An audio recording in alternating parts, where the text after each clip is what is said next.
Hi everyone, we are kicking off the year with our first YouTube video together. We are Anna and Zoe, and we would like to share with you our discussion in the context of visual culture of wars. Today, we are focusing on the different facets of fear and the parallels between terrorist attacks and pandemics. And we hope to pick your interest and perhaps give you some food for thought. And please make sure to leave a comment or a thumbs up if you like the video. So, Anna, let's maybe start with a quick intro to why we brought up this topic in the first place, shall we? That sounds good. So first of all, about the framework of this video. I'm Zoe Brands, and I created this YouTube channel to take up a specific topic once a month that deals with the visual media representation of wars. And today I'm here with Anne. Would you like to introduce yourself briefly?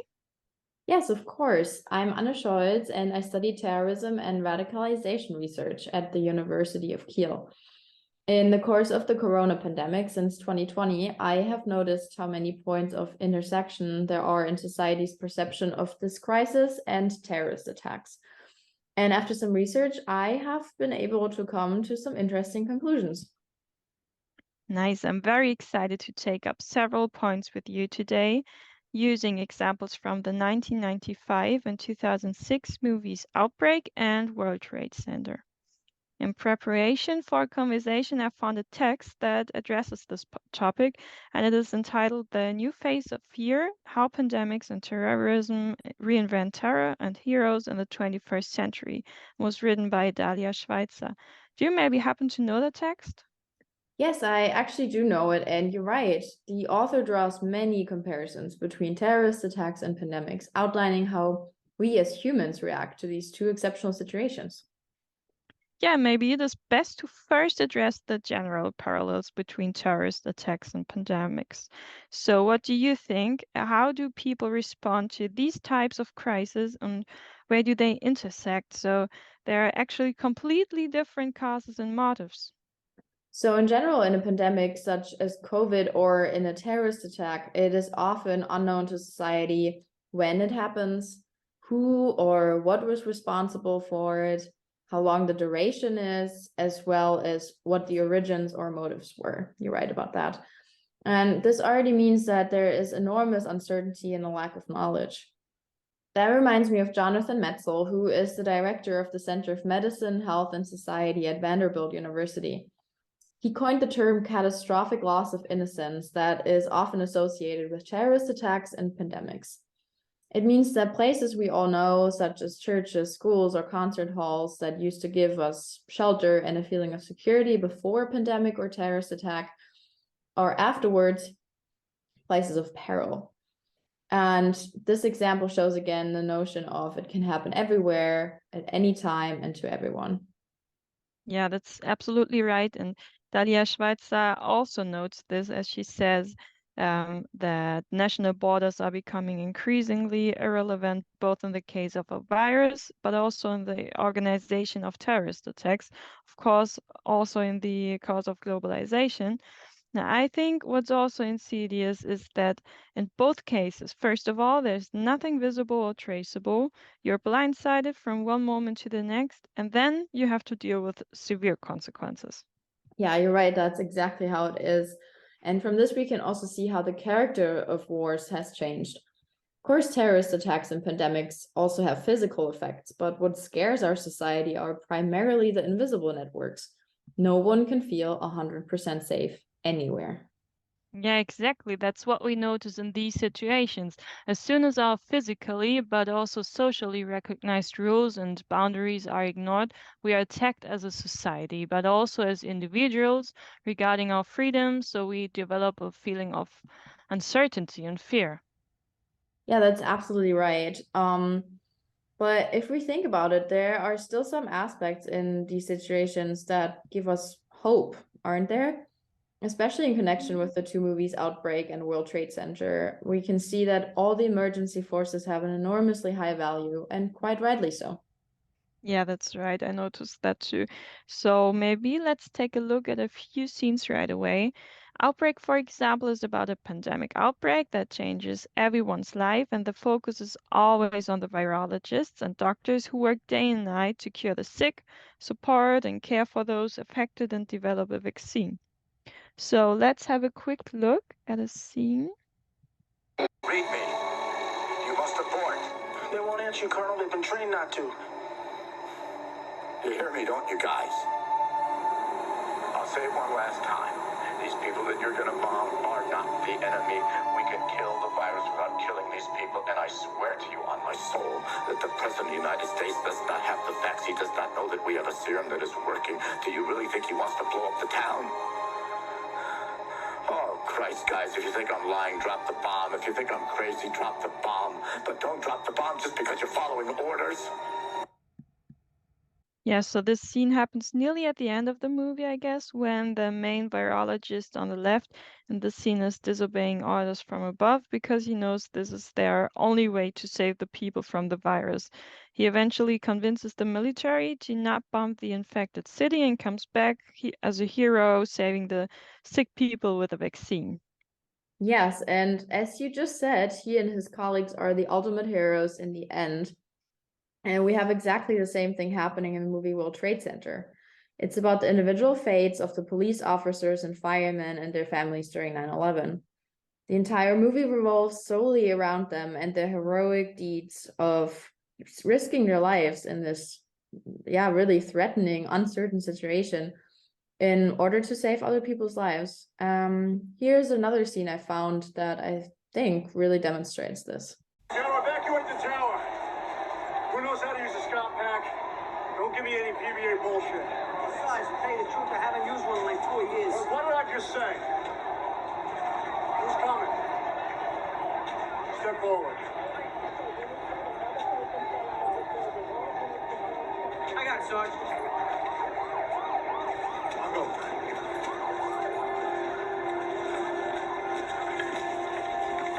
Thank you, Sarge.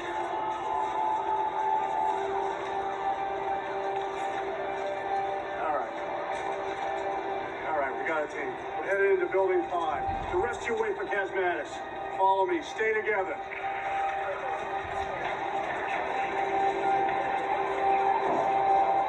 Yeah, I think that's also a really good example. I think it becomes clear that things are much more dynamic today. As there is no longer just one hero, but often entire groups, such as doctors, firemen, and police officers, to whom these movies are certainly also intended to pay tribute, aren't they?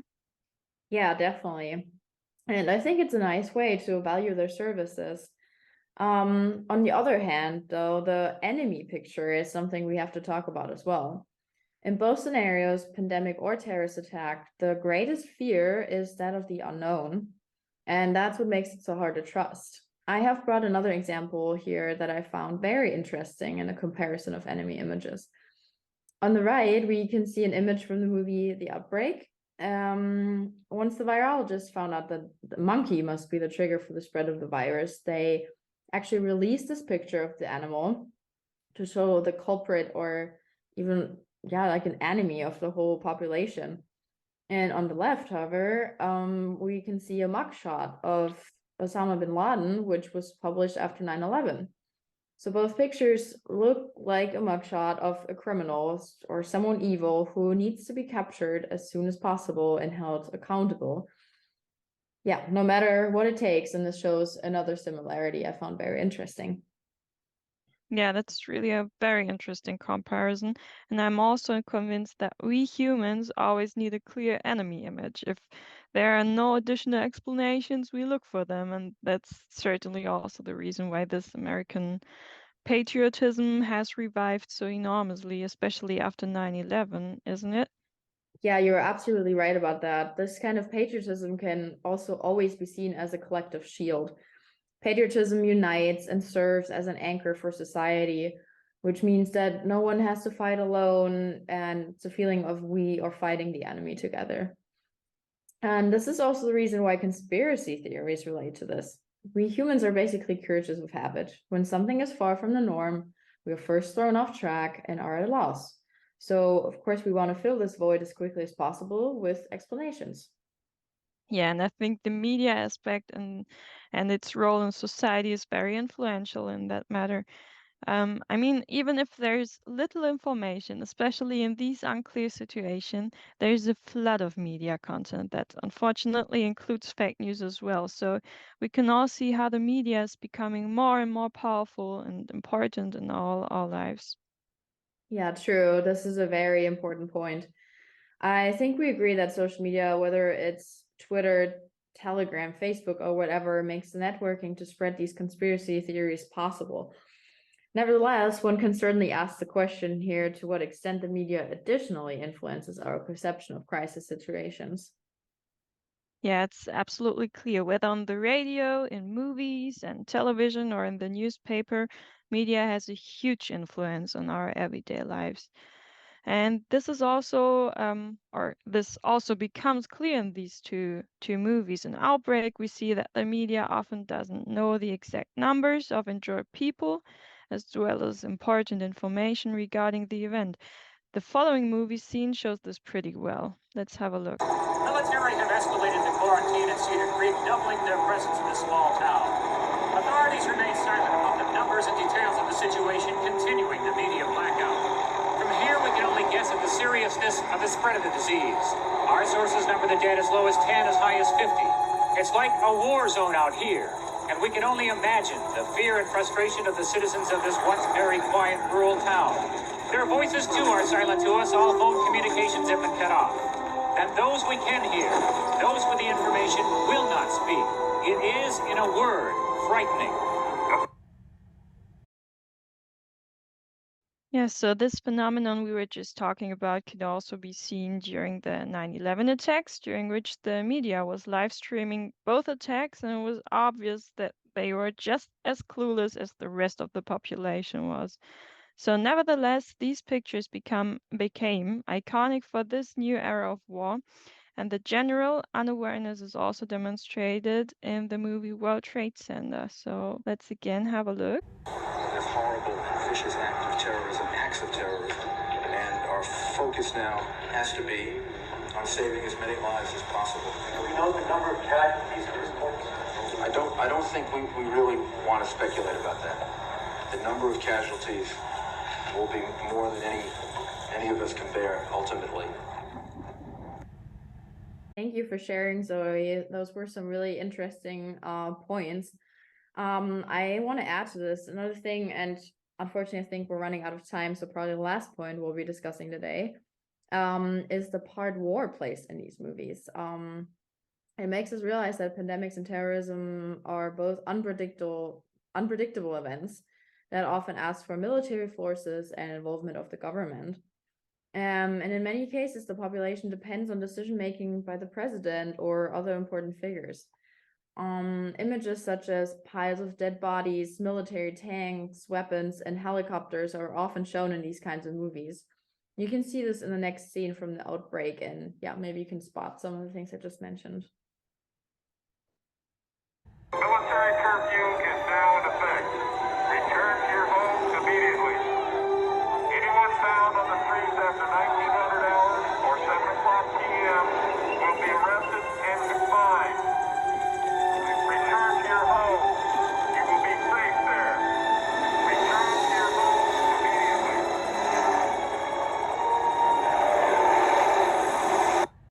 Yeah, I think one could clearly spot the elements you were just talking about, such as helicopters, military tanks, and as well as signs of military protection. So all these factors in both of the movies and the horrifying nature of these events lead to feelings of chaos, despair, and also fear, I guess. So not just for the people involved, but also for the spectators. I definitely think that this topic should be made more aware, as it is a prominent issue in our society. So, Anne, it was a pleasure talking to you today and hearing the opinion of a true professional in this field. Thank you, Zoe. The pleasure is all mine. I'm happy to share my knowledge, and you will definitely be seeing more of me in the future. Thanks, guys, and see you soon. Thank you for watching. I hope you enjoyed this kind of video. And if you're interested in this topic, you can also take a look at my last video, in which I'm talking about the role the media had during the 9/11 attacks. Make sure to subscribe and leave a comment or like if you enjoyed it as much as we did. So bye. See you next time. Bye.